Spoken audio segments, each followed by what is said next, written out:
अस्सलाम वालेकुम स्टूडेंट्स। आज की वीडियो में हम federal board 9th class biology का जो थर्ड मॉडल पेपर जारी हुआ था उसका सब्जेक्टिव टाइप डिस्कस करेंगे।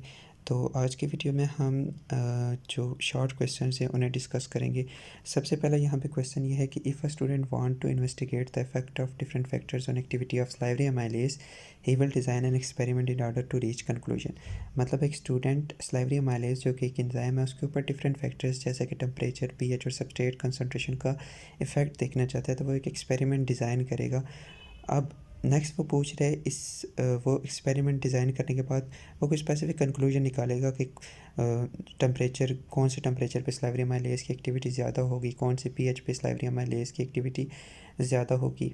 अब वो कह रहे हैं what would be the appropriate first step to initiate. मतलब वो एक्सपेरिमेंट डिज़ाइन कर रहे हैं तो उस एक्सपेरिमेंट का सबसे पहला स्टेप कौन सा होगा। आपको पता है बायोलॉजी के अंदर या साइंस के अंदर जब किसी भी प्रॉब्लम को हम सॉल्व करते हैं तो हम एक अप्रोप्रिएट मेथड यूज़ करते हैं जिसे हम कहते हैं बायोलॉजिकल मेथड या फिर साइंटिफिक मेथड।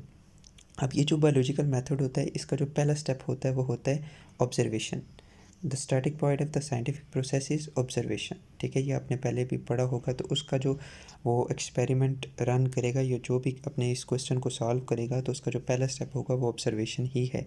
इसके बाद नेक्स्ट है what characters should be considered for its accuracy. मतलब वो जो एक्सपेरिमेंट रन कर रहा है इस एक्सपेरिमेंट को रन करने के लिए कौन कौन से मतलब कौन कौन से कैरेक्टर्स हैं जो उसके एक्सपेरिमेंट की एक्यूरेसी के लिए ज़रूरी होंगे। आपको पता है बायोलॉजी के अंदर जब भी हम किसी भी क्वेश्चन को सॉल्व करते हैं तो उसके लिए हम प्रॉपर मेथड यूज़ करते हैं जिसे हम कहते हैं साइंटिफिक मेथड या बायोलॉजिकल मेथड।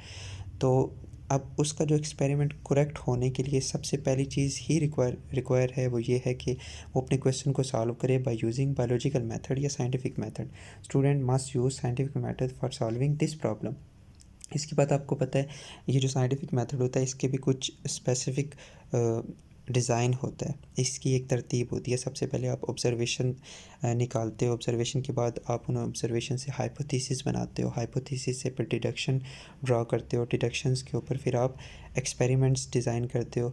इसके बाद नेक्स्ट आप उन एक्सपेरिमेंट से स्पेसिफिक रिज़ल्ट निकालते हो। ठीक है, तो ये सारा भी आपने मेंशन करना है। तो मैंने जस्ट ये दो करैक्टर्स बताएं कि आप वो जो एक्यूरेसी उसके एक्सपेरिमेंट की एक्यूरेसी के लिए कौन कौन से करैक्टर्स होना ज़रूरी है।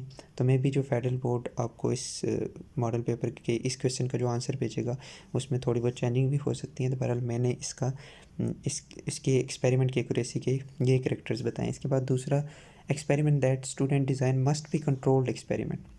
वो एक्सपेरिमेंट जो स्टूडेंट डिज़ाइन करेगा वो कंट्रोल्ड एक्सपेरिमेंट होना चाहिए। अब कंट्रोल्ड एक्सपेरिमेंट का क्या मतलब है इसकी डेफिनेशन भी हम देख लेते हैं। इसके अलावा ये एक्स्ट्रा रेटिंग मटेरियल मैंने ऐड किया है, इसका आप यहाँ से स्क्रीनशॉट लेकर इसको रीड भी कर सकते हैं कि ये कंट्रोल्ड एक्सपेरिमेंट का क्या मतलब है। और बेसिकली ये 9th क्लास की जो पिंडी बोर्ड की बुक है उसके अंदर कंट्रोल्ड एक्सपेरिमेंट के बारे में मेंशन भी है। In a controlled experiment only one variable is changed at a time.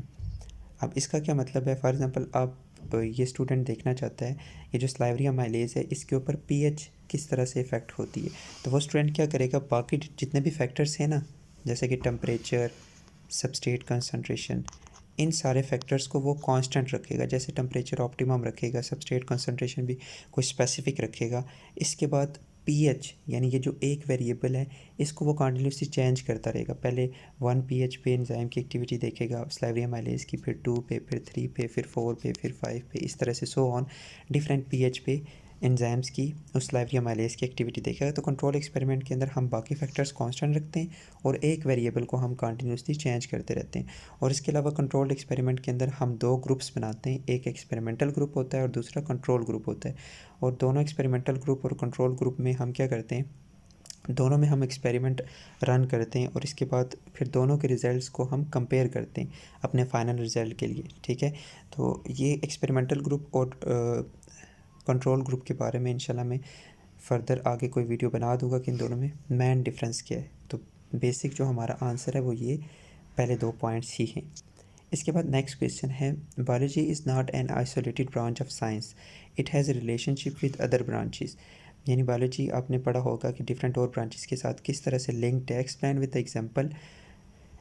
Example the link biology with A B C diagram. अच्छा, ए डायग्राम के अंदर यहाँ पे देखिए केमिस्ट्री अगर बायोलॉजी के साथ लिंक करें तो ये बायोकेमिस्ट्री है, इकोनॉमिक्स को बायो के साथ लिंक करें तो ये बायो इकोनॉमिक्स है, फिज़िक्स को बायो के साथ लिंक करें तो ये बायोफिज़िक्स है। अब बायोकेमिस्ट्री, बायोफिज़िक्स और बायोइकोनॉमिक्स, इनकी हमने एग्जांपल्स देखनी है, ठीक है। Explain with example the link of biology. अच्छा देखें, सबसे पहले यहाँ पे देखें बायोकेमिस्ट्री के बारे में लिखा हुआ है मैंने। आपको पता है जो केमिस्ट्री है वो हमें हेल्प करती है लिविंग ऑर्गेनिजम्स के अंदर होने वाले डिफरेंट केमिकल रिएक्शंस को अंडरस्टैंड करने में, ठीक है। तो बायोकेमिस्ट्री बेसिकली किससे डील करती है? Deals with the different chemical reaction that takes place in living organisms like respiration और फोटोसिंथेसिस। और भी बहुत सारे केमिकल रिएक्शंस हमारी बॉडी के अंदर हो रहे होते हैं। इवन हमारी बॉडी डिफरेंट केमिकल से ही बनी हुई है। तो ये बायोकेमिस्ट्री लिविंग ऑर्गेनिजम्स के स्ट्रक्चर को, उनकी बॉडी के अंदर होने वाले डिफरेंट केमिकल रिएक्शंस को अंडरस्टैंड करने में हेल्प करती है। इसी तरह से अगर हम इकनॉमिक्स को बायो के साथ लिंक करें तो ये बायो इकनॉमिक्स होती है। सबसे पहले हम इकनॉमिक्स देख लेते हैं, इकनॉमिक्स होती क्या है। इकनॉमिक्स बेसिकली ये एक ऐसी फील्ड है जिसके अंदर डिफरेंट प्रोडक्ट्स की प्रोडक्शन, डिस्ट्रीब्यूशन और कंजम्पशन के बारे में देखा जाता है कि कोई भी प्रोडक्ट है वो किस लिहाज से प्रोड्यूस हो रही है, उसकी किस लिहाज से डिस्ट्रीब्यूट हो रही है और किस लिहाज से वो कंज्यूम हो रही है, ठीक है। तो ये इकनॉमिक्स डील करती है डिफरेंट प्रोडक्ट्स की प्रोडक्शन, डिस्ट्रीब्यूशन और कंजम्पशन के साथ। इसी तरह से अगर हम इकनॉमिक्स को बायो के साथ लिंक करें तो बायो इकनॉमिक्स में हम क्या करते हैं कि डिफरेंट जो लिविंग थिंग्स हैं जैसे कि वीट, फिश, राइस, इनकी प्रोडक्शन, इनकी डिस्ट्रीब्यूशन और इनकी कंजप्शन को हम देखते हैं कि ये डिफरेंट लिविंग चीज़ें जैसे वीट, फिश, राइस, ये किस लिहाज से प्रोड्यूस हो रहे हैं, किस लिहाज से डिस्ट्रीब्यूट हो रहे हैं और किस लिहाज से ये कंज्यूम हो रहे हैं। इसके अलावा इनकी एक्सपोर्ट वैल्यूज़ भी देखी जाती हैं बायोइकोनॉमिक्स के अंदर कि इनको एक्सपोर्ट करने से कितना बेनिफिट हो सकता है, ठीक है।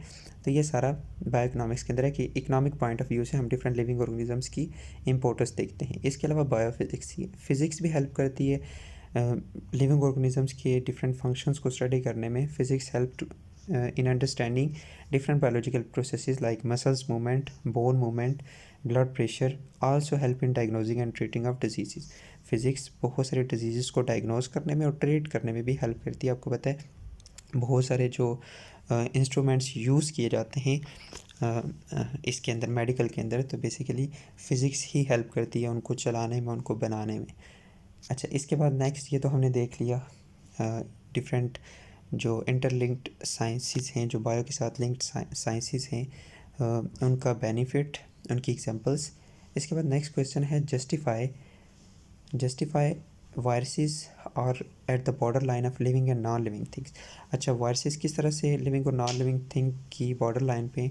तो आपको पता है वायरसेस और ए सेलुलर, ये आपकी बुक के अंदर मेंशन है। ए सेलुलर का मतलब ये है कि वायरसेस के अंदर सेलुलर स्ट्रक्चर्स नहीं होता।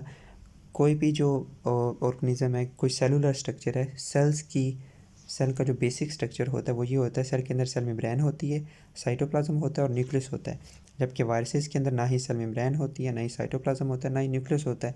उनके अंदर जस्ट प्रोटीन कोट होता है। उस प्रोटीन कोट के अंदर या तो डीएनए पड़ा हुआ होता है या तो आरएनए पड़ा हुआ होता है। तो viruses are acellular because they lack cellular structure, basic cellular structures like cell membrane, nucleus and cytoplasm. इसके अलावा ये तो ए सेलुलर होते हैं एक, तो ये दूसरी चीज़, ये अपनी डिफरेंट मेटाबॉलिक एक्टिविटीज़ खुद परफॉर्म नहीं कर सकते, ठीक है। जैसे कि रिस्पायरेशन, प्रोटीन सिंथेसिस, ये डिफरेंट मेटाबॉलिक एक्टिविटीज़ परफॉर्म नहीं कर सकते। वायरसेस कैन नॉट रिस्पायर, मतलब वो एनवायरनमेंट से डायरेक्टली खुद ऑक्सीजन नहीं ले सकते, ना ही कार्बन डाइऑक्साइड रिलीज़ कर सकते हैं। और इसके अलावा लिविंग ऑर्गेनिजम्स के बाहर, यानी अपने होस्ट से बाहर, वो जो वायरसेस होते हैं वो नॉन लिविंग होते हैं, ठीक है। होस्ट से बाहर वायरसेस नॉन लिविंग होते हैं और अगर इन्हें अपना होस्ट मिल जाए तब ये डिवाइड करते हैं। होस्ट के बगैर ये बिल्कुल ही नॉन लिविंग होते हैं। होस्ट के बगैर ये कुछ भी, कोई भी एक्टिविटी परफॉर्म नहीं कर पाते। इसके बाद नेक्स्ट जो क्वेश्चन है वो ये कि calculate the surface area to volume ratio of following cells. अच्छा, अब ये दो सेल्स हैं, इनका surface area to volume ratio आपने फाइंड करना है। और यहाँ पर एक बात, डिफरेंट जो ऑब्जेक्ट्स होते हैं ना, उनका सरफेस एरिया जो आप निकालते हैं उसके लिए डिफरेंट मेथड होते हैं। जैसे आपकी बुक के अंदर एक क्यूब की एग्जांपल दी हुई है कि आप एक क्यूब का सरफेस एरिया किस तरह से फाइंड कर सकते हैं। अगर आप एक सेल की एग्जांपल लें, वो सेल अगर क्यूब शेप है तो आप इसका सरफेस एरिया किस तरह से फाइंड कर सकते हैं, उसके लिए स्पेसिफिक फार्मूले हैं। और इससे रिलेटेड मैंने वीडियो भी बनाई हुई है कि आप एक क्यूब का सरफेस एरिया किस तरह से फाइंड कर सकते हैं, उसका जो लिंक है वो डिस्क्रिप्शन में है। इसी तरह से अब यहाँ पे वो पूछ रहा है कि ये जो दो सेल्स हैं उनका सरफेस एरिया आप किस तरह से फाइंड कर सकते हैं। अब यहाँ पे एक बात, किसी भी चीज़ का सरफेस एरिया फाइंड करना मतलब इतना इजी नहीं है जिस तरह से उन्होंने पूछ लिया है। अगर आप बैक्टीरिया और गार्ड सेल्स को 3D में देखो ना, 3D में, तो आप इनका सरफेस एरिया उस तरह से निकाल नहीं सकते। अब यहाँ पे देखें, ये क्यूब शेप सेल तो है नहीं, क्योंकि इनकी हाइट, विड्थ और लेंथ यहाँ पे एक जैसी नहीं है। आपको पता है क्यूब की सारी जो 6 फेसेस होते हैं वो इक्वल होते हैं, उनकी हाइट, विड्थ और लेंथ एक जैसी होती है हर एक फेस की। तो ये क्यूब शेप सेल नहीं। अगर मैं इन दोनों को क्यूबाइड शेप सेल लूँ, क्यूबाइड क्यूब की तरह की ही एक शेप होती है, या रेक्टेंगुलर शेप सेल्स में अगर इन्हें लेता हूँ, या क्यूबाइड शेप, तो हम इनका सरफेस एरिया किस तरह से निकाल सकते हैं। मैं फिर कह रहा हूँ, अगर मैं ये एज्यूम करता हूँ कि ये दोनों सेल्स क्यूबाइड शेप के, cuboid not cube, cuboid shape के हैं, तो मैं इनका सरफेस एरिया एक फार्मूले के तहत निकाल सकता हूँ। ठीक है, तो वो इस वीडियो के एंड पे मैं आपको बताऊंगा, क्योंकि थोड़ा सा वो कॉम्प्लिकेटेड है। उससे पहले मैं आपको बता देता हूँ कि इन दोनों में से जो बड़ा सेल है ना, वो है गार्ड सेल। बैक्टीरिया तो छोटे होते हैं, तो जो गार्ड सेल्स होते हैं, आपको पता है जो छोटे सेल्स होते हैं उनका surface area to volume ratio ज़्यादा होती है, और बड़े सेल्स का surface area to volume ratio कम होती है। तो बैक्टीरिया छोटे सेल्स हैं, तो यहाँ पे देखिए इनकी surface area to volume ratio ज़्यादा है। Surface area to volume ratio का मतलब ये है कि surface area divided by volume. पहले आप सरफेस एरिया फाइंड करें, फिर वॉल्यूम फाइंड करें, फिर सरफेस एरिया को वॉल्यूम से डिवाइड कर दें, तो आपके पास surface area to volume ratio आ जाएगी।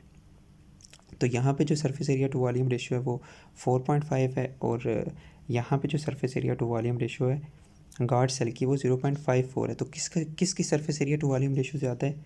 यस, बैक्टीरिया की, क्योंकि बैक्टीरिया छोटे होते हैं, तो छोटे सेल्स का surface area to volume ratio ज़्यादा होती है। अब मैंने किस तरह से ये सरफेस एरिया फाइंड किए वो भी मैं आपको बताता हूँ, और वॉल्यूम किस तरह से फाइंड करते हैं। सिंपल, आपको पता है, height multiply width multiply length, तो ये इसका वॉल्यूम आ जाएगा। इसी तरह से इसका वॉल्यूम भी आप height multiply width multiply length करेंगे तो इसका वॉल्यूम आ जाएगा। ठीक है, तो नेक्स्ट सरफेस एरिया फाइंड किस तरह से करते हैं ये मैं आपको एंड पे बताऊंगा वीडियो के।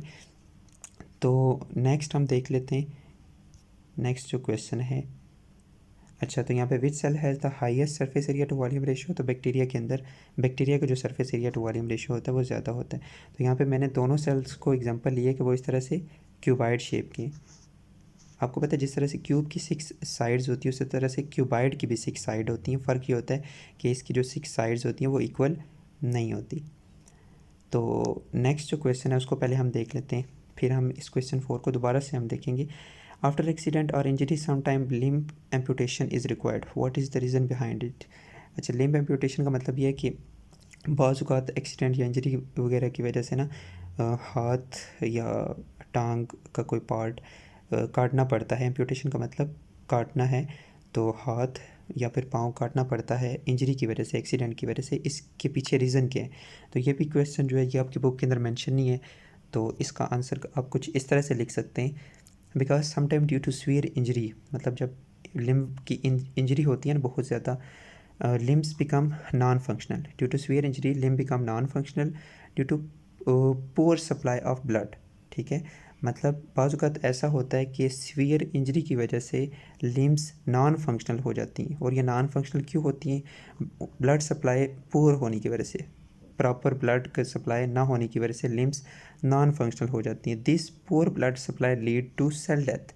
इस पुअर ब्लड सप्लाई की वजह से लिम्ब्स के जो सेल्स होते हैं वो क्या होना शुरू हो जाते हैं, उनकी डेथ होना शुरू हो जाती है। और सेल्स की डेथ की वजह से which can lead to necrosis, जब लिम्ब्स की सेल्स की डेथ होगी तो वो फर्दर नेक्रोसिस की वजह भी बन सकती है। और ये जो नेक्रोसिस होती है, this necrosis can lead to serious injury. आपको पता है जब ये सेल्स की डेथ होगी लिम्ब्स के सेल की, तो उनसे स्पेसिफिक केमिकल्स रिलीज़ हो गए, वो केमिकल्स फर्दर हेल्दी सेल्स को भी डैमेज कर सकते हैं। ठीक है, जैसे कि नेक्रोसिस में होता है। This necrosis can lead to serious injury और even death, so limb amputation is done to avoid further damage. इसके बाद next, classify the following metabolic reactions A and B. ये A and B different metabolic reactions हैं। Draw a table to show difference between them. अच्छा, आपको पता है ये कौन से मेटाबॉलिक रिएक्शंस है? यहाँ पे देखें, ये कम्प्लेक्स मॉलिक्यूल है, ये टूट के स्मॉलर यूनिट बना रहा है या सिंपल मॉलिक्यूल बना रहा है, और इसमें एनर्जी भी रिलीज़ हो रही है। तो ये वाला जो स्टेप होता है ना, ये वाला जो प्रोसेस होता है, इसे हम कहते हैं कैटाबोलिज्म एक ऐसा प्रोसेस होता है जिसमें लार्जर मालिक्यूल टूटते हैं सिंपल मालिक्यूल्स में और इस प्रोसेस के अंदर एनर्जी रिलीज़ होती है, जैसा कि इसकी एग्जांपल है रिस्पायरेशन। इसके अलावा ये जो प्रोसेस है इसमें आप देखें स्मॉलर यूनिट मिलके कम्प्लेक्स यूनिट बना रहे हैं, तो ये एक इसमें एनर्जी यूज़ भी हो रही है, तो ये एक एनाबॉलिक प्रोसेस है यानी एनाबोलिज्म है। तो इसकी एग्जांपल आ जाती है फोटोसिंथेसिस। ठीक है, तो यहाँ पे आप डिफरेंस किस तरह से शो कर सकते हैं। सबसे पहले डायग्राम ए इज़ कैटाबोलिज्म और diagram B is anabolism. In catabolism larger molecules breaks into simple units या simple molecules. In anabolism simple molecules combines to form complex molecules. इसके अलावा energy is released during catabolism and energy is used during anabolism. Next example of catabolism is respiration. Anabolism, example of anabolism is photosynthesis. अच्छा, इसके बाद next question number 7 की तरफ जाते हैं। A child had a weak and soft bones which lead to bending of bones. The doctor advise him to spend more time to in sun and drink milk regularly. अच्छा, एक बच्चा है जिसकी bones जो हैं वो बेंड हो रही हैं और बहुत ज़्यादा सॉफ्ट हैं, तो उसको कौन सी बीमारी हो सकती है और उसकी रीज़न क्या है। तो आपको पता है, आपने ये पढ़ा भी है, रिकेट्स इस बीमारी को कहते हैं, जिसमें बच्चों की जो बोन्स होती हैं वो सॉफ्ट हो जाती हैं और इसके अलावा वो डिफॉर्म भी होना शुरू हो जाती हैं। और इसके अलावा इस disease name the disease and इसकी काजेज़ ऑफ दिस डिज़ीज़। अब इस डिज़ीज़ का जो नाम है वो रिकेट्स है और इसके काजेज़ क्या हो सकते हैं। इसके काजेज़ हो सकते हैं डेफिशिएंसी ऑफ कैल्शियम, उनके ब्लड के अंदर कैल्शियम की डेफिशिएंसी, इस चाइल्ड के ब्लड के अंदर कैल्शियम की डेफिशिएंसी। इसके बाद नेक्स्ट वो कह रहा है according to star sugar hypothesis which organelle of guard cells perform its function during day time to keep open stomata. अच्छा, स्टार शुगर हाइपोथेसिस के मुताबिक कौन सी जो ऑर्गेनेली है वो दिन के टाइम काम करती है जिसकी वजह से स्टोमेटा ओपन होते हैं। तो सिंपल है, आपको पता है स्टोमेटा के अंदर इस हाइपोथेसिस के मुताबिक, और वैसे होता भी ऐसा कि स्टोमेटा के अंदर स्पेसिफिक ऑर्गेनेलीज प्रेजेंट होती है जिन्हें हम कहते हैं क्लोरोप्लास्ट। ठीक है, वो क्लोरोप्लास्ट जो होते हैं वो फोटोसिंथेसिस परफॉर्म करते हैं और उनकी फोटोसिंथेसिस परफॉर्म करने की वजह से इस स्टोमेटा के अंदर जो सॉल्युबल शुगर होती है, जैसे मैं कहता हूँ जो ग्लूकोज होता है, उसकी कंसंट्रेशन दिन के टाइम ज़्यादा हो जाती है। जब यहाँ पे दिन के टाइम शुगर की कंसंट्रेशन ज़्यादा होती है, ग्लूकोज की कंसंट्रेशन ज़्यादा होती है, तो जब सोल्यूट की कंसंट्रेशन यहाँ पे अंदर ज़्यादा हो जाती है तो इस अंदर के इन्वायरमेंट का जो वाटर पोटेंशियल होता है वो कम हो जाता है। जब वाटर पोटेंशियल इस अंदर के इन्वायरमेंट का कम होता है, यानी ये अंदर का इन्वायरमेंट ज़्यादा हाइपरटोनिक हो जाता है सोल्यूट की कंसंट्रेशन ज़्यादा होने की वजह से, तो बाहर से वाटर अंदर मूव करता है। जब बाहर के नेबरिंग सेल से वाटर अंदर मूव करता है तो ये सेल्स स्वेल हो जाते हैं। जब ये सेल्स गॉड सेल्स स्वेल होते हैं तो इनके दरमियान की जो ओपनिंग होती है यानी स्टोमेटा, वो अपीयर हो जाती है। ठीक है, तो यहाँ पे हेल्प करते हैं क्लोरोप्लास्ट। किस तरह से हेल्प करते हैं opening and closing of stomata में, ये भी मैंने थोड़ा सा बता दिया, आपकी बुक के अंदर मेंशन भी है कि दिन के टाइम इनकी मदद से फोटोसिंथेसिस होती है जिसकी वजह से सॉल्युबल शुगर की कंसंट्रेशन ज़्यादा होती है। जब शुगर की कंसंट्रेशन गॉड सेल्स के साइटोप्लाज्म के अंदर ज़्यादा हो गए तो गॉड सेल के साइटोप्लाज्म ज़्यादा हाइपरटोनिक हो जाता है, जिसकी वजह से जो इसके नेबरिंग सेल्स होते हैं वहाँ से वाटर गॉड सेल्स के अंदर मूव करता है। जब वाटर गॉड सेल्स के अंदर मूव करता है तो गॉड सेल्स टर्जिड हो जाते हैं, और जब गॉड सेल टर्जिड हो जाते हैं तो उनके दरमियान की ओपनिंग जो है यानी जो स्टोमेटा होती है वो अपीयर हो जाती है। इसके बाद जो क्वेश्चन नंबर 9 है वो ये है कि having perfect vision in the daylight but blind at night, would it be considered as a disease? Assess the cause and suggest treatment and diet. अच्छा, सबसे पहले ये जो बेसिकली उन्होंने स्टेटमेंट दी है उसके पीछे जो डिज़ीज़ होती है उसे हम कहते हैं नाइट ब्लाइंडनेस, जिसमें दिन के टाइम तो ठीक नज़र आता है लेकिन रात के टाइम नज़र अच्छी तरह से नज़र नहीं आता, तो इसे नाइट ब्लाइंडनेस कहते हैं। This night blindness is due to deficiency of vitamin A. एक तो विटामिन ए की डेफिशिएंसी की वजह से हो सकती है और इसके अलावा इसके रीज़न जेनेटिक फैक्टर्स भी हो सकते हैं। तो विटामिन ए की डेफिशिएंसी की वजह से ये डिज़ीज़ हो सकती है, जिसकी वजह से विटामिन ए की डेफिशिएंसी की वजह से प्रॉपर जो विजन के पिगमेंट्स होते हैं ना, जैसे रोडोप्सिन, ये रोडोप्सिन स्पेसिफिक पिगमेंट होता है जो विटामिन ए की डेफिशिएंसी की वजह से नहीं बन पाता। और ये जो रोडोप्सिन होता है ना, ये रोडोप्सिन रात के अंदर जो हमारी विज़न होती है रात को देखने में हमें हेल्प करता है। इसके अलावा वो कह रहा है कि ट्रीटमेंट कौन सा हो सकता है इसके लिए। बेसिकली इसके लिए कोई प्रॉपर ट्रीटमेंट तो नहीं है, इसके लिए कॉन्टैक्ट लेंसेज या स्पेसिफिक ग्लासेस यूज़ की जाती हैं। और डाइट कौन सी हो सकती है, और आपको पता है जो विटामिन ए रिच डाइट होती है जैसे कि कैरेट्स, मैंगो, पपाया, इसके अलावा मिल्क, बटर, एग्स, ये नेसेसरी होते हैं इस डिज़ीज़ के लिए, ठीक है, इस डिज़ीज़ के क्योर के लिए भी आप कह सकते हैं। इसके अलावा नेक्स्ट है right on the importance of the redox reaction in bioenergetics. अच्छा, बायोएनर्जेटिक्स के अंदर रिडॉक्स रिएक्शन की क्या ज़रूरत होती है, इनकी इंपॉर्टेंस क्या होती है। अच्छा, रिडॉक्स रिएक्शन का मतलब ये है कि oxidation reduction reaction. Oxidation reduction का आपको मतलब पता है कि इन रिडॉक्स रिएक्शन क्या होता है कि एक जो मालिक्यूल होता है ना, फॉर एग्जांपल ये कोई एक मालिक्यूल है, ये इलेक्ट्रॉन लॉस करता है और दूसरा जो मालिक्यूल है वो इलेक्ट्रॉन गेन करता है। जो इलेक्ट्रॉन लॉस करता है उसकी होती है ऑक्सीडेशन और जो गेन करता है उसकी होती है रिडक्शन, ठीक है। जो लॉस करता है इलेक्ट्रॉन उसकी होती है ऑक्सीडेशन और जो गेन करता है उसकी होती है रिडक्शन। और बायोलॉजी जब भी आप यहाँ पे डिफरेंट केमिकल रिएक्शंस पढ़ोगे बायोएनर्जेटिक्स के अंदर, तो उसमें आप ऑक्सीडेशन रिडक्शन रिएक्शन को लाजमी देखोगे। बेसिकली जब भी आप ये जो ऑक्सीडेशन रिडक्शन रिएक्शन या रिडॉक्स रिएक्शंस होते हैं, इनमें जो इलेक्ट्रॉन ट्रांसफ़र होते हैं ना, इन इलेक्ट्रॉन ट्रांसफ़र की वजह से एनर्जी ट्रांसफ़र होती है। तो redox reaction help in energy transfer between different molecules. तो डिफरेंट मालिक्यूल्स के अंदर जो एनर्जी ट्रांसफ़र होती है ना, वो किस वजह से होती है, इन इलेक्ट्रॉन्स ट्रांसफ़र की वजह से ही होती है। बेसिकली रिडॉक्स रिएक्शन का बेनिफिट ये होता है कि एक मालिक्यूल दूसरे मालिक्यूल को इलेक्ट्रॉन की फॉर्म में एनर्जी दे रहा होता है। जैसे आपको पता है फोटोसिंथेसिस के अंदर जब ये जो फोटो सिस्टम्स होते हैं ना, इनके ऊपर जब लाइट पड़ती है तो यहाँ से इलेक्ट्रॉन एक्साइट होते हैं। जब इलेक्ट्रॉन यहाँ से एक्साइट होते हैं, बेसिकली वो इलेक्ट्रॉन्स एनर्जी को लेके जा रहे होते हैं, ठीक है। तो ये इलेक्ट्रॉन्स फिर प्राइमरी इलेक्ट्रॉन एक्सेप्टर के पास जाते हैं, फिर इलेक्ट्रॉन ट्रांसपोर्ट चेन में मूव करते हैं, फिर इन इलेक्ट्रॉन्स की एनर्जी को यूज़ किया जाता है यहाँ पर एटीपी बनाने के लिए, ठीक है। तो बेसिकली जब यहाँ पे लाइट पड़ती है और यहाँ से इलेक्ट्रॉन निकलते हैं ना, यहाँ पे जो क्लोरोफिल पिगमेंट्स होते हैं उनसे इलेक्ट्रॉन निकलते हैं, तो क्लोरोफिल पिगमेंट्स की होती है ऑक्सीडेशन। फिर ये जो इलेक्ट्रॉन एक्सेप्ट करते हैं तो इनकी होती है रिडक्शन। फिर जब फर्दर ये आगे इलेक्ट्रॉन ट्रांसफ़र करते हैं तो इनकी होती है रिडक्शन और इनकी होती है ऑक्सीडेशन। तो इस तरह से क्या होता है बायोलॉजी के अंदर या बायोएनर्जेटिक्स के अंदर, electron transfer means energy transfer, ठीक है। तो रिडॉक्स रिएक्शन की वजह से एनर्जी ट्रांसफ़र होती है एक मालिक्यूल से दूसरे मालिक्यूल में, और ये इंपॉर्टेंस आपकी बुक के अंदर बायोएनर्जेटिक्स के पहले चैप्टर के अंदर नीचे मेंशन भी है। इसके अलावा नेक्स्ट है a cell works as an open system, comment on this. Cell किस तरह से एक ओपन सिस्टम के तौर पर काम करता है। आपको पता है सेल अपने आउटर इन्वायरमेंट से सेल मेम्ब्रेन के ज़रिए सेपरेट होता है। सेल अपने आउटर इन्वायरमेंट से डिफरेंट फूड मटेरियल्स वगैरह को ऑब्टेन करता है और अपनी बॉडी के अंदर उन मटेरियल्स को यूज़ करता है डिफरेंट चीज़ें बनाने में। इसके अलावा वो उन फूड और डिफरेंट मटेरियल्स को, एनर्जी को अपनी सेल मेम्ब्रेन से क्या करता है, रिलीज़ भी कर देता है, ठीक है। मतलब ओपन सिस्टम का मतलब ये है कि अपने आउटर इन्वायरमेंट से एनर्जी और मटेरियल्स को ऑब्टेन करता है, ठीक है, और वेस्ट को अपने आउटर इन्वायरमेंट के अंदर, वेस्ट को, एनर्जी को अपने आउटर इन्वायरमेंट के अंदर रिलीज़ कर रहा होता है और अपने आउटर इन्वायरमेंट से इस तरह से सेल मेम्ब्रेन के ज़रिए सेपरेट होता है, ठीक है। तो ये भी आपकी बुक के अंदर मेंशन है और इससे रिलेटेड भी मैंने वीडियो बनाई है, उसका जो लिंक है वो भी डिस्क्रिप्शन में मेंशन है। इसके अलावा नेक्स्ट है the diagram show section through two types of blood vessels. ये दो टाइप की ब्लड वेसल्स हैं, आपने इनको आइडेंटिफाई करना है। तो सिंपल है, आपको पता है ये सबसे आउटर लेयर है, इसके बाद ये मिडल लेयर है और ये जो अंदर है सबसे इनर, ये इनर लेयर है।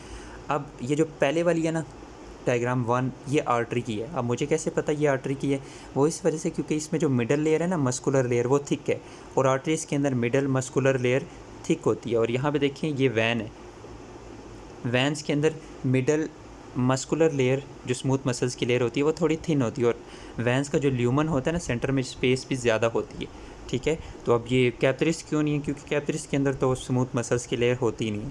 अब इन दोनों के दरमियान कंपैरिजन आप कर सकते हैं। Arteries always carry blood away from heart, arteries जो है वो ब्लड को हार्ट से दूर लेके जाती है और vans carry blood towards heart. Vans के अंदर वॉल्व्स मौजूद होते हैं जबकि आर्टरीज़ के अंदर वॉल्व्स मौजूद नहीं होते। आर्टरीज़ का ल्यूमन नैरो होता है, वैन्स का ल्यूमन जो है वो बड़ा होता है। इसके अलावा आर्टरीज़ के अंदर ब्लड प्रेशर ज़्यादा होता है और वैन्स के अंदर ब्लड का प्रेशर कम होता है। तो ये कंपैरिजन भी आपकी बुक के अंदर मेंशन है। नेक्स्ट वो कह रहे हैं dark reaction of photosynthesis is not dependent on light. जो डार्क रिएक्शन होते हैं वो लाइट के ऊपर डिपेंडेंट नहीं होते। If plant is kept in darkness then dark reaction will not occur, why. अच्छा, अब यहाँ पे ये क्वेश्चन मज़े का है कि आपने पढ़ा है कि जो डार्क रिएक्शन होते हैं वो लाइट के ऊपर डिपेंड नहीं करते, ठीक है, लाइट के ऊपर डिपेंड नहीं करते। अब अगर हम प्लांट्स को डार्क के अंदर रखें, डार्क रिएक्शन लाइट के ऊपर डिपेंड नहीं करते। अगर वो कह रहे हैं कि हम प्लांट्स को कहाँ पे रखें, डार्क के अंदर रखें, यानी अंधेरे के अंदर रखें, तो इनके अंदर ये वाले डार्क रिएक्शन नहीं होंगे। इसकी रीज़न क्या है, उसकी रीज़न मैं आपको बताता हूँ। आपको पता है ये जो डार्क रिएक्शन होते हैं ये डायरेक्टली लाइट के ऊपर डिपेंड नहीं करते, लेकिन ये डिपेंड करते हैं लाइट रिएक्शन की प्रोडक्ट के ऊपर। अब जब लाइट होती है ना तो प्लांट्स के अंदर एक रिएक्शन चलता है जिसे हम कहते हैं लाइट रिएक्शन। अब ये जो लाइट रिएक्शन होता है ना, इस लाइट रिएक्शन के नतीजे में बनते हैं ATP और NADPH। अब ये जो ATP और NADPH होते हैं ना, ये ATP और NADPH फिर यूज़ होते हैं डार्क रिएक्शन को चलाने के लिए, ठीक है। मतलब जब लाइट रिएक्शन होंगे तो ATP और NADPH बनेंगे, तो फिर ये डार्क रिएक्शन चलेगा, ठीक है। तो ATP और NADPH नहीं होंगे तो डार्क रिएक्शन नहीं चलेगा। मतलब सिंपल, लाइट होगी तो ये बनेंगे, लाइट नहीं होगी तो फिर ये नहीं बनेंगे। तो इसी वजह से जो डार्क रिएक्शन होते हैं ये डायरेक्टली लाइट के ऊपर डिपेंड नहीं कर रहे होते, इस वजह से मैंने कहते हैं डार्क रिएक्शन, ठीक है। लेकिन ये लाइट रिएक्शंस की प्रोडक्ट के ऊपर डिपेंड कर रहे होते हैं, यानी ATP और NADPH के ऊपर डिपेंड कर रहे होते हैं, और ये ATP और NADPH लाइट के अंदर ही बनती है, ठीक है। तो इसके बाद नेक्स्ट हम क्वेश्चन डिस्कस करते हैं, वो है identify the type of endocytosis. ये दो एग्जांपल्स हैं। एंडोसाइटोसिस हमने यहाँ पे देखनी है डायग्राम ए और डायग्राम बी में कौन कौन सी ये एंडोसाइटोसिस है और इनकी एग्जांपल्स हमने बतानी है। तो ये जो पहली वाली है ना, ये है फैगोसाइटोसिस। ये जो दूसरी वाली है ना, ये है पाइनोसाइटोसिस। फैगोसाइटोसिस का मतलब जब कोई सेल सॉलिड पार्टिकल को इनगल्फ करता है। यहाँ पे ये सॉलिड पार्टिकल को इनगल्फ कर रहे हैं ना, तो ये एंडोसाइटोसिस की एक टाइप है जिसे हम कहते हैं फैगोसाइटोसिस। इसके बाद डायग्राम बी के अंदर वो लिक्विड पार्टिकल को इनगल्फ कर रहा है, तो ये पाइनोसाइटोसिस की एक एग्जांपल समझ लें, या पाइनोसाइटोसिस से रिलेटेड डायग्राम है। अच्छा, इसके बाद यहाँ पे नेक्स्ट इसकी मैं कुछ एग्जांपल्स बता देता हूँ। तो पहले मैं आपको बताता हूँ फैगोसाइटोसिस की। फैगोसाइटोसिस की एक एग्जांपल ये है कि ये अमेबा है। ये अमेबा डिफरेंट फूड पार्टिकल्स को, सॉलिड फूड पार्टिकल्स को इनगल्फ करता है। इसी तरह से हमारी बॉडी के अंदर जो मैक्रोफेजेस होते हैं, वाइट ब्लड सेल्स होते हैं, वो white blood cells different bacteria वगैरह को इनगल्फ करते हैं, उन्हें खाते हैं, ठीक है। तो ये भी एक फैगोसाइटोसिस की एग्जांपल है जिसमें डिफरेंट सेल्स सॉलिड पार्टिकल्स को इनगल्फ करते हैं। और पाइनोसाइटोसिस की एग्जांपल में यहाँ पे जैसे कि हमारी जो इंटेस्टाइन के जो सेल्स होते हैं ना, ये जो मेंशन है सेल्स, ये इंटेस्टाइन के सेल्स फैट्स के जो ड्रॉपलेट्स होते हैं ना, छोटे छोटे ड्रॉपलेट्स, उनको बाहर के एनवायरनमेंट से इनगल्फ करते हैं या बाहर के एनवायरनमेंट से ले रहे होते हैं। तो ये जो फैट्स के छोटे छोटे ड्रॉप्स होते हैं ना, ये लिक्विड की फॉर्म में ये जो हमारे स्मॉल इंटेस्टाइन के जो सेल्स होते हैं उसके अंदर आ रहे होते हैं, छोटे छोटे ड्रॉप्स की फॉर्म में। तो basically this is example of pinocytosis, ठीक है। पाइनोसाइटोसिस भी एंडोसाइटोसिस की एक ऐसी टाइप है जिसमें डिफरेंट सेल्स अपने आउटर एनवायरनमेंट से डिफरेंट मटेरियल्स को लिक्विड की फॉर्म में ले रहे होते हैं। उसके बाद जो नेक्स्ट क्वेश्चन है वो ये है कि define cofactors, categorize its different types, categorize it into different types. अच्छा, कोफैक्टर्स क्या होते हैं? Basically cofactors are non protein parts. Different enzymes को, एंजाइम्स आपको पता है basically they are proteins. Different enzymes को छोटे छोटे डिफरेंट मालिक्यूल्स की ज़रूरत होती है अपनी एक्टिविटी अच्छी तरह से परफॉर्म करने के लिए। अब वो जो मालिक्यूल्स एंजाइम्स को रिक्वायर होते हैं बेसिकली वो प्रोटीन्स नहीं होते, वो नॉन प्रोटीन पार्ट्स होते हैं, अमीनो एसिड्स के नहीं बने हुए होते। तो basically cofactors are non protein parts which are necessary for activity of enzyme. अब ये जो कोफैक्टर्स होते हैं ये बेसिकली 3 टाइप्स के होते हैं। होते तो वैसे 2 टाइप्स के हैं, ऑर्गेनिक कोफैक्टर्स और इनऑर्गेनिक कोफैक्टर्स। अब ये जो ऑर्गेनिक कोफैक्टर्स होते हैं ये 2 तरह के होते हैं, प्रोस्थेटिक ग्रुप और कोएंजाइम। और इनऑर्गेनिक जो कोफैक्टर्स होते हैं उनको हम एक्टिवेटर्स भी कहते हैं, जैसे कि कैल्शियम आयंस, इसके अलावा मैग्नीशियम आयंस। ये क्या हैं? ये हैं एक्टिवेटर्स। इसके अलावा जो ऑर्गेनिक कोफैक्टर्स हैं उसमें जो प्रोस्थेटिक ग्रुप होते हैं ना, अगर ऑर्गेनिक कोफैक्टर एंजाइम के साथ लूजली अटैच हो ना तो उसे हम कहते हैं कोएंजाइम। और अगर ऑर्गेनिक कोफैक्टर एंजाइम के साथ टाइटली अटैच हो तो उसे हम कहते हैं प्रोस्थेटिक ग्रुप। प्रोस्थेटिक ग्रुप की एग्जांपल आ जाती है हीम ग्रुप, और इसके अलावा कोएंजाइम की एग्जांपल में आ जाता है विटामिन ए। कुछ एंजाइम्स को विटामिन ए की ज़रूरत होती है अपनी एक्टिविटी परफॉर्म करने के लिए, और वो विटामिन ए एंजाइम के साथ टेम्परेरीली अटैच होता है। इसी तरह से कुछ एंजाइम्स को हीम ग्रुप की ज़रूरत होती है और वो हीम ग्रुप परमानेंटली अटैच होता है उनके साथ, और हीम ग्रुप एग्जांपल है प्रोस्थेटिक ग्रुप की। इसके अलावा नेक्स्ट यहाँ पर हमने देखना था कि वो किस तरह से सरफेस एरिया हम फाइंड कर सकते हैं एक क्यूबाइड क्यूबाइड शेप सेल का। फॉर एग्जांपल ये जो दोनों सेल आपकी बुक के अंदर मेंशन है ना, बुक कह रहा हूँ आपके पेपर के अंदर मेंशन है, तो ये दोनों सेल्स अगर क्यूबाइड शेप हैं तो क्यूबाइड शेप सेल का सरफेस एरिया फाइंड करने का फार्मूला यहाँ पे आपको नज़र आ रहा है। ये होता है फार्मूला 2, इसके बाद मल्टीप्लाई, यहाँ पे आप लिखेंगे लेंथ मल्टीप्लाई हाइट, इसके अलावा दरमियान में प्लस का साइन, फिर विड्थ मल्टीप्लाई हाइट, दरमियान में प्लस का साइन, फिर लेंथ मल्टीप्लाई हाइट और लेंथ मल्टीप्लाई विड्थ। ठीक है, तो मतलब यहाँ पे आपको 3 चीज़ें दी हुई हैं, लेंथ, विड्थ और हाइट। ठीक है, तो आपने क्या करना है, आप किस तरह से ये जो फार्मूला है वो लिख सकते हैं। सबसे पहले आपने बाय 2 लिखना है, इसके बाद लेंथ मल्टीप्लाई विड्थ, ठीक है, फिर आपने दरमियान में प्लस का साइन, विड्थ मल्टीप्लाई हाइट, दरमियान में प्लस का साइन, इसके अलावा तीसरा आपने लिखना है लेंथ मल्टीप्लाई हाइट। ठीक है, ये तीनों लिख के फिर आपने इस तरह से फर्दर यहाँ पे लेंथ पुट करनी है, यहाँ पे विड्थ पुट करनी है, फिर विड्थ और हाइट पुट करनी है, फिर यहाँ पे लेंथ और हाइट पुट करनी है। ठीक है, अच्छा, तो यहाँ पे देख सकते हैं आप लेंथ मल्टीप्लाई हाइट, आप पहले सेल की एग्जांपल लें तो यहाँ पे 4 माइक्रोमीटर उसकी लेंथ है और 1 माइक्रोमीटर उसकी हाइट है, और विड्थ उसकी है 1 माइक्रोमीटर और हाइट भी उसकी 1 माइक्रोमीटर, फिर लेंथ उसकी 4 माइक्रोमीटर और विड्थ उसकी 1 माइक्रोमीटर। तो ये हमारे पास मल्टीप्लाई करने से ये आंसर आता है, फिर इन तीनों को प्लस करें तो 9 माइक्रोमीटर स्क्वायर आता है, फिर 9 माइक्रोमीटर स्क्वायर को 2 से आप मल्टीप्लाई कर देंगे तो 8 माइक्रोमीटर स्क्वायर आ जाएगा बैक्टीरिया का सरफेस एरिया। फिर बैक्टीरिया का आप वॉल्यूम किस तरह से फाइंड कर सकते हैं, आप हाइट, विड्थ और लेंथ को आपस में मल्टीप्लाई कर देंगे तो ये वॉल्यूम आ जाएगा 4 माइक्रोमीटर क्यूब। फिर आप सरफेस एरिया को वॉल्यूम से डिवाइड कर देंगे, यानी 18 डिवाइडेड बाय 4, तो आपके पास 4.5 surface area to volume ratio आ जाएगी बैक्टीरिया के लिए।